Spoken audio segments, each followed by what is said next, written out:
Hello friends, Android tips Bangla শিখুন YouTube চ্যানেলের পক্ষ থেকে আপনাদের সবাইকে স্বাগতম। এবং সেই সাথে আজকে পহেলা বৈশাখ, বাংলা মাসের প্রথম দিন, বাংলা বছরের। তো সবাইকে পয়লা বৈশাখের শুভেচ্ছা।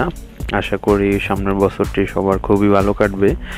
এবং পয়লা বৈশাখ উপলক্ষে আপনাদের মাঝে একটি অ্যান্ড্রয়েড অ্যাপস আমি নিয়ে এসেছি। অ্যাপসটির নাম হলো এই যে ব্যঙ্গ ক্যালেন্ডার বিটি।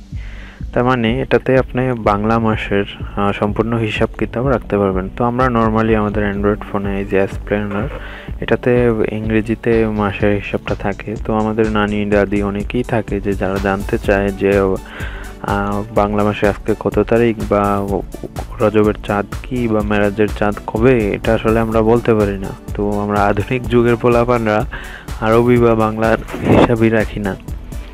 তো আজকে আমি দেখাবো কিভাবে একটি অ্যাপ্লিকেশনের মাধ্যমে আপনারা বা বাংলা ক্যালেন্ডারটা আপনাদের অ্যান্ড্রয়েড ফোনে রাখতে পারেন। তো চলুন শুরু করি। প্রথমে ব্যঙ্গ ক্যালেন্ডার বিটি এই অ্যাপ্লিকেশনটি প্লে স্টোর থেকে ডাউনলোড করে নেবেন। অ্যাপ্লিকেশনটির ডাউনলোড লিঙ্ক আমি ভিডিও ডিসক্রিপশনে দিয়ে দেব। তো অ্যাপ্লিকেশনটি ডাউনলোড করা হলে এটা ওপেন করলে এটা ইন্টারফেস আপনাদের সামনে এরকম আসবে। এই যে দেখুন, আজকে 1লা বৈশাখ 1424 খ্রিস্টাব্দ, এবং ইংরেজিতেও আছে 13 এপ্রিল 2017, এবং আজকে শুক্রবার।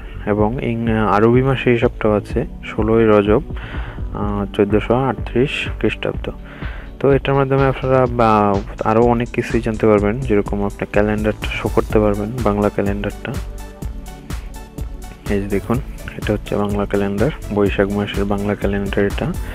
এবং আপনি এটার মাধ্যমে বিশেষ সরকারি যেই ছুটিগুলো আছে ওই ছুটিগুলো বের করতে পারবেন। এই যে বিশেষ দিনসমূহ, এই যে দেখুন 14 এপ্রিল 2017-তে নববর্ষ, এবং পূর্ণ শুক্রবার এটা হচ্ছে 14 এপ্রিল 2017, এবং ইস্টার সানডে 16 এপ্রিল 2017-তে। তো বন্ধুরা, আশা করি এই অ্যাপ্লিকেশনটি ভালো লাগবে। পয়লা বৈশাখ বাংলা প্রথম বছরের শুরুতেই আপনাদের জন্য বাংলা ক্যালেন্ডার নিয়ে এসেছি। তো আশা করি আপনাদের ভালো লাগবে। যদি ভালো লেগে থাকে একটি লাইক দিবেন আমার ভিডিওটিতে, এবং অবশ্যই এই ধরনের বিভিন্ন অ্যান্ড্রয়েড টিপস এবং টিক্স পেতে এবং বিভিন্ন অ্যান্ড্রয়েড অ্যাপ্লিকেশন পেতে অবশ্যই আমার চ্যানেলটি সাবস্ক্রাইব করে রাখবেন। তো বন্ধুরা, ধন্যবাদ। সবাই ভালো থাকবেন।